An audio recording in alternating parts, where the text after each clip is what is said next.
Well, one of the favorite times of my year as a sports fan is the NCAA tournament. I love the one and done nature of said tournament because you know you're going to see upsets every year, and that just kind of adds to the beauty of it.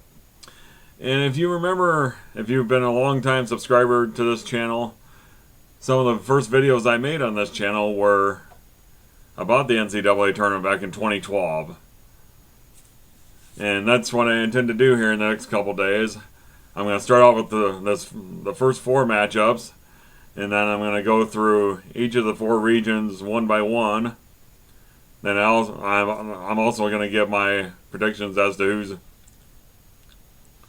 who will be in the Final Four and who will also ultimately vie for the national championship. But in this first video, I'm going to talk about the first four games that are going to be held in Dayton, Ohio on both Tuesday night and on Wednesday night. So I will get started with those, starting with the Tuesday night games. Alright, the first matchup on Tuesday night is going to be Albany against Mount St. Mary's, the battle of the 16 seeds, if you will. I'll tell a little bit about each team here. Albany won the America East tournament as a number 4 seed. And then they have 4 starters that score in double figures, led by Peter Hooley, who scores 14.8 points a game. They're making their second straight appearance in the Big Dance, and last year they got beat by the Duke Blue Devils in the second round. And then Mount St. Mary's, they won the Northeast Tournament Championship, and they made the tournament with a 16-16 record, which is, I mean, they basically had to win the tournament to get into the Big Dance, and that's exactly what they did. This is the first time they've appeared in the tournament since 2008, where they got beat by North Carolina. This team they basically start 4 guards, led by Julian Norfleet and Rashad Wack, who averaged 17.6 and 17.1 points per game. So they get a lot of productivity out of their guard court, and I actually do think that Mount St. Mary's will win this game due to their backcourt there, and they will earn the right to get bitch slapped by Florida in the second round. Alright, the nightcap on Tuesday night is the NC State Wolfpack against the Xavier Musketeers. Whoever wins this game will earn the right to take on the St. Louis Billikens in the second round. And NC State got an at-large bid out of the ACC, and part of the reason why he got in because they defeated Pittsburgh and they upset Syracuse in the ACC tournament.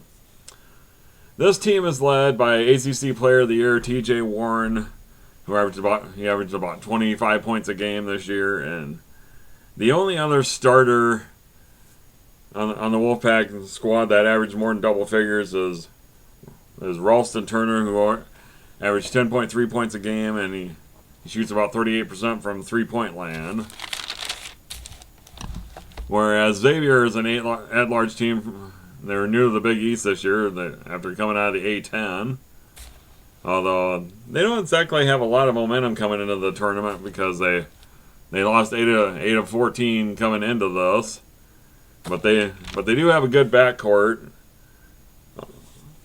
who are led by Samaj Krishnan and D. Davis. And this team, they last made the tournament in 2012 when they got to the Sweet 16, only to lose to Baylor. But as far as what I think about this game, I think TJ Warren will be too much for the Xavier Musketeers to handle. And I see NC State advancing to take on St. Louis in the round of 64. And now for the Wednesday night games. Alright, the first of the Wednesday night games will be the Iowa Hawkeyes taking on the Tennessee Volunteers. And one thing you can say about the Hawkeyes is that this team was once number 10 in the nation earlier on in the season, and you would have thought that they would have been a Big 10 title contender, but that didn't quite happen because they they kind of fell off the face of the earth a little bit towards the end of the season. And it was all capped off by a first round loss in the Big Ten tournament to the number 11 seed Northwestern. And that about knocked them out of the tournament. And you could probably argue the case that they probably shouldn't even be here. But I'm not just saying that because I'm wearing an Iowa State basketball shirt, although it doesn't really break my heart that they're in this game. I'm not going to lie. But objectively, this team can score points at will. They're led by Roy Devin Marble, a senior guard, who's fought. Older fans like myself remember his father playing there, and he is Iowa's all-time leading scorer. His father is.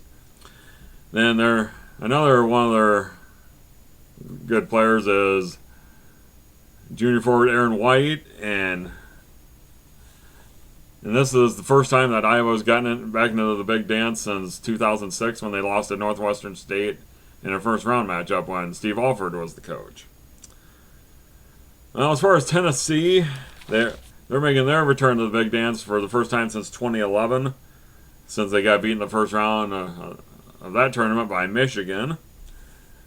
They ended the season on much more of a high note. They won 5 out of 6. Their only loss being in the SEC tournament semifinals to eventual champion Florida.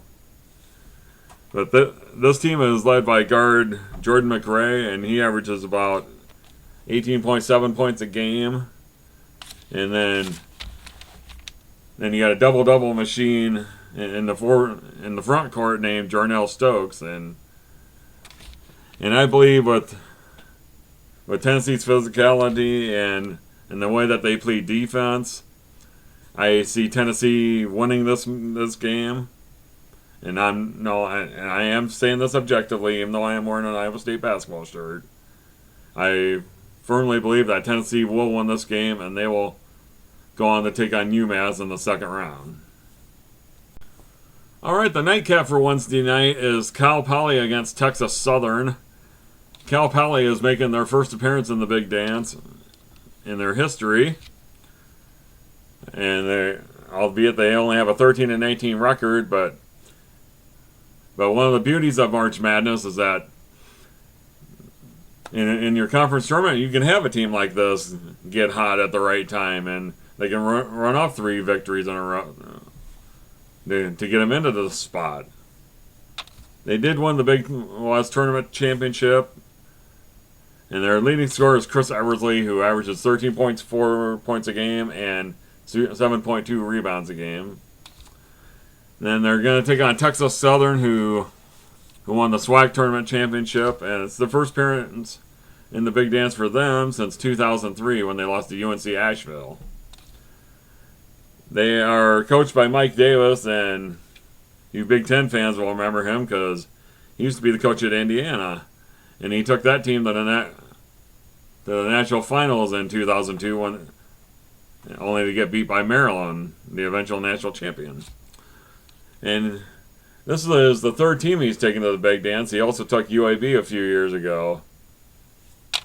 But this Texas Southern team, they're led by the SWAC Player of the Year and Defensive Player of the Year, Eric Murray, who is a 6'10 forward.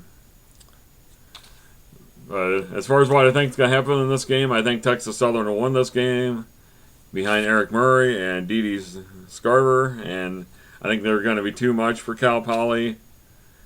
And they are going to earn the right to take on the number 1 seed in the Midwest, and that's Wichita State. So good luck with that. Okay, and tomorrow I plan to get up a couple more videos. I'm probably going to do the East bracket and the South bracket tomorrow.